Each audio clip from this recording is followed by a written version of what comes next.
All right, how's it going, everybody? Crosby here. We're going to do a little impromptu review of the Bluesky by Strymon. It is a reverb pedal for those of you that don't know. And yeah, we're going to do a little bit of an unusual review because I play violin. And I know you typically see these pedals reviewed by guitar players. So we're going to wing it today and hear some sounds with another instrument. And I stumbled upon this pedal just by playing. I played a Boss RV6 and a Holy Grail reverb.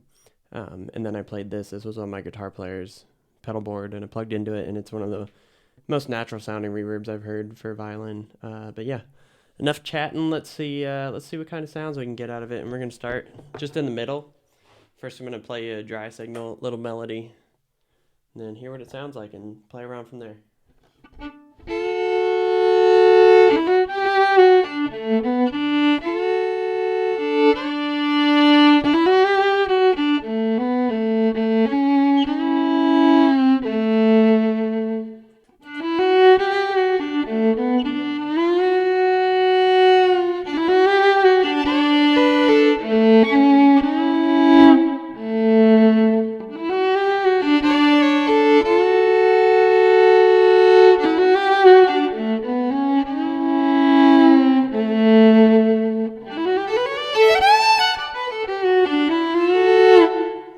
So yeah, that's kind of awkwardly short, just in the middle. At least for violin, you need kind of a more open air sound. So typically I'll set the decay pretty high, and the mix generally not too high. But yeah, let's start playing around with it and see what we can get. We're on the normal setting and on the room right now. So you can see the decay just makes the trail super long.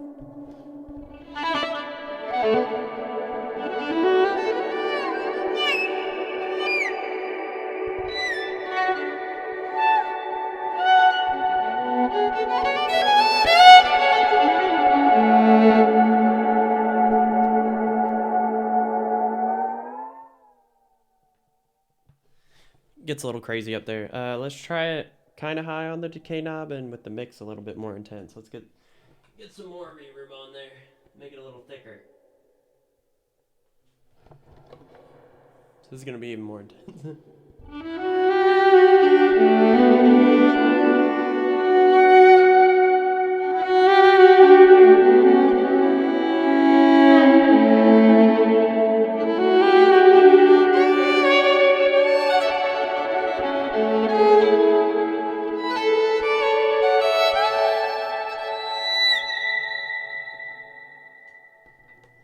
And that's really pretty if you want to sound like you're swimming in a cave or somewhere deep underwater. But yeah, you can get pretty wild with it. You can get pretty much almost to infinite reverb, really. Or infinite trails, I mean. So yeah, I'm going to set it somewhere a little bit, enough decay and enough mix so you can hear the reverb, and then we'll play around with the pre-delay, the high damp, and the low damp. I'll just show you what those do really quick. That won't take long at all. So yeah, let's do that. Just staying on the room right now. Let's do something different.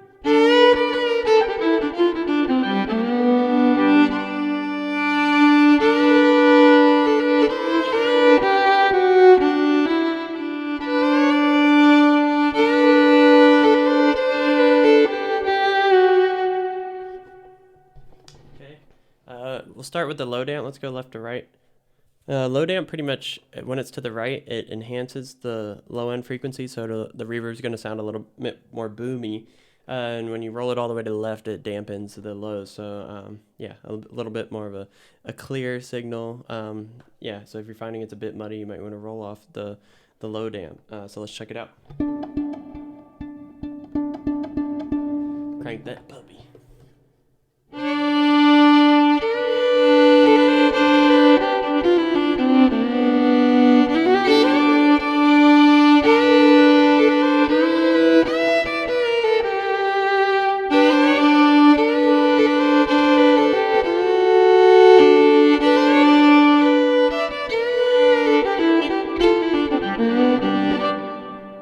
So that's pretty boomy in there, and it gets really muddy really fast. Opposite is true for when you roll it off.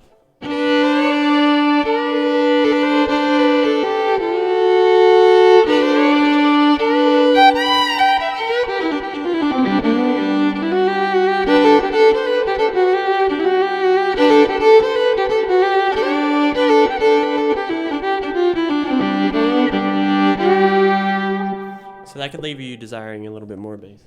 Let's get it back in there. Same thing with the high damp. Here we go.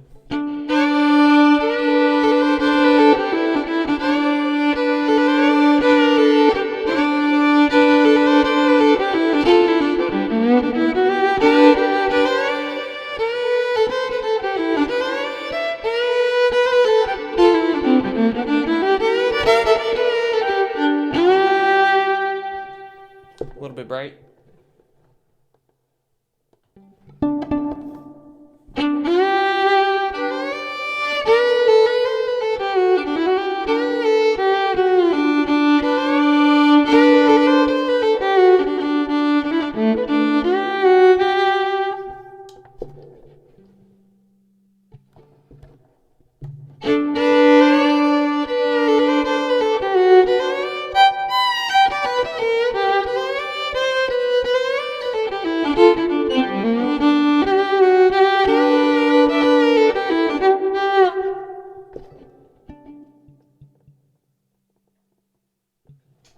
All right, and then all we have left is that pre-delay in the middle.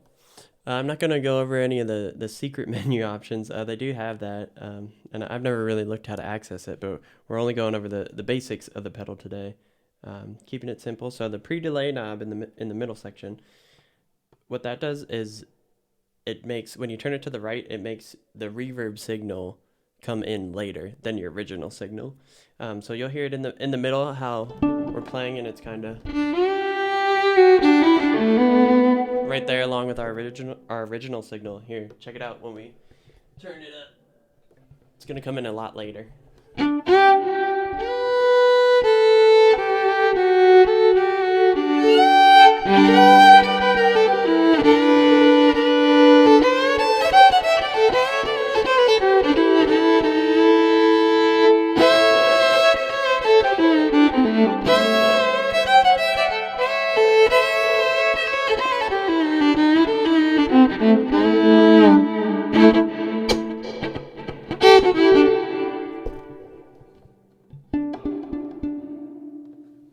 Then if you roll it all the way to the left, it should be right on top of our signal.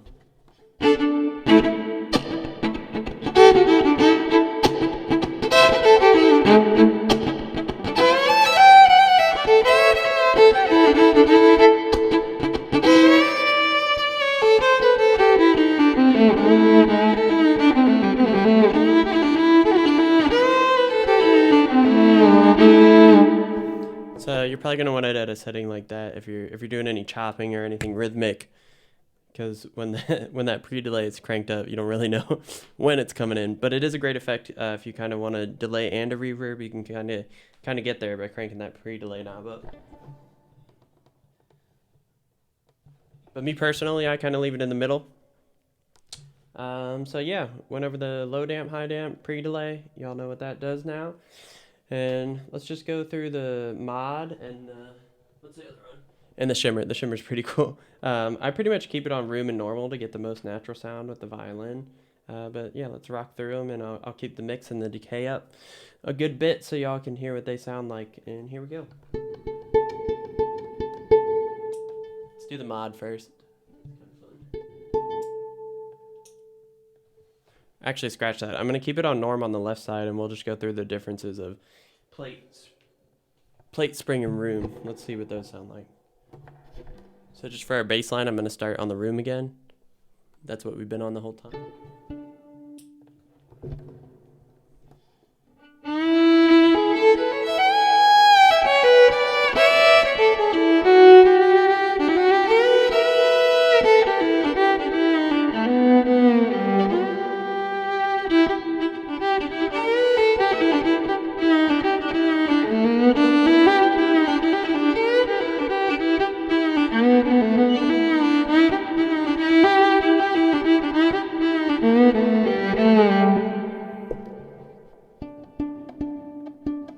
Turn those down because that's a bit much. All right, that's the room. Let's go to a plate.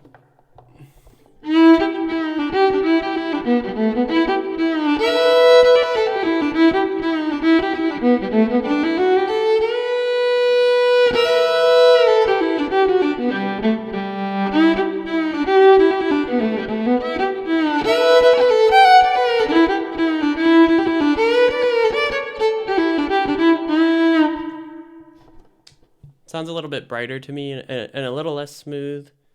I know that plate reverbs are used a lot of times on vocals. They're kind of more shimmery and bright, and they pop through. They're not as invasive or muddy, but yeah, I keep it on the room setting a lot. Let's check out that spring. It's like a Fender reverb spring.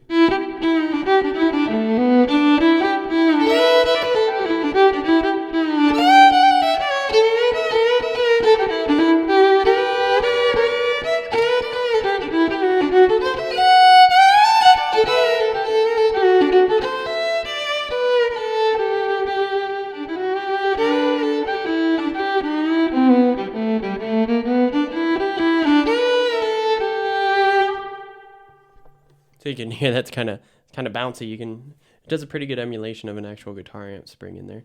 All right, I'm gonna slap it back on norm, and we're gonna go through the other side, the left side. Oh, sorry, slapping it back on room. And sorry, I'm sitting a bit far from the pedal. We're gonna go through norm, mod, and shimmer now. Let's get our bass line really quick on the norm in the room.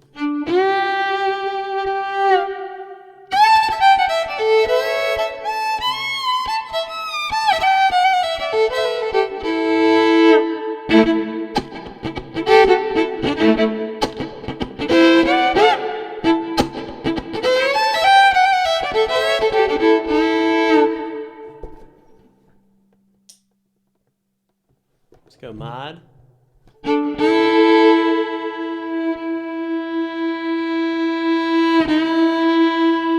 So you can hear it's kind of shaking and wavering like a chorus pedal. Might be a little frustrating for violin players since we work so hard on intonation, and then we're playing with effects that kind of mess it up, but they are cool sometimes.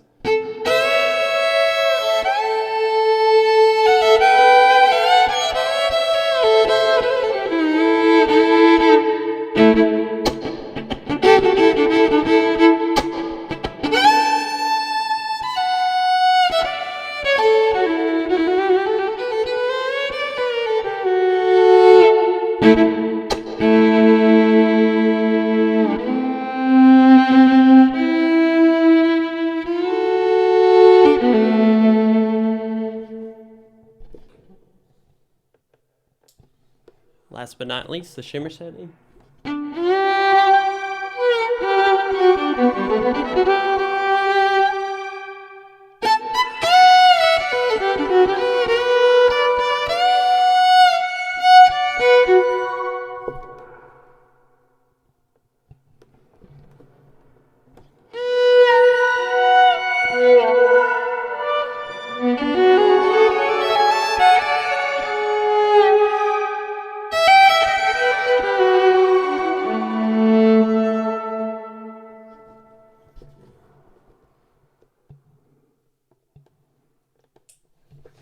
That one's a little too crazy for me, to be honest. But it sounds a lot cooler, and for some reason it's a lot smoother on the guitar. I think it's something with the bow attack.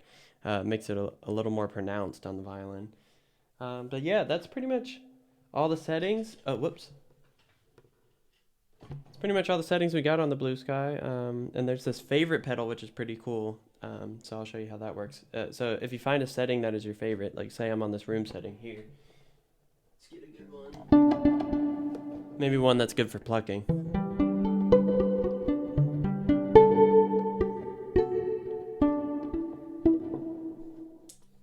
So say I really love that sound, then what you're going to do is hold the button down. And it'll flash.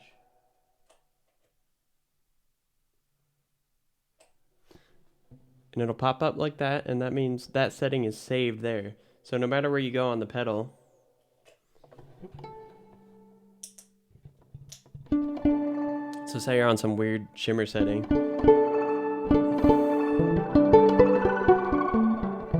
and you're like, oh crap, I don't want to sound like an alien. Then you know you have your favorite setting right there, that big luscious room sound that I just saved that I know is good for plucking.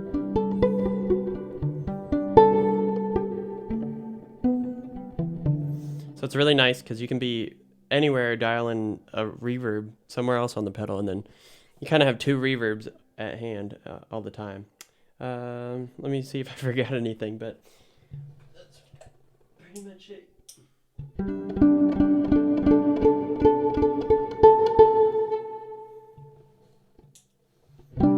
And I hope you guys found this useful. I hope I see some more fiddle players out there playing the Bluesky. I know they're a bit pricey compared to the other ones, but I can assure you they're super natural sounding. And if you really want to capture the essence of being in a real room live or in the studio, this is going to get you there. So thanks for watching, like and subscribe, and I'll see you guys on the next one. Let me know what pedals you guys want to hear as well on fiddle, and I'll see you soon.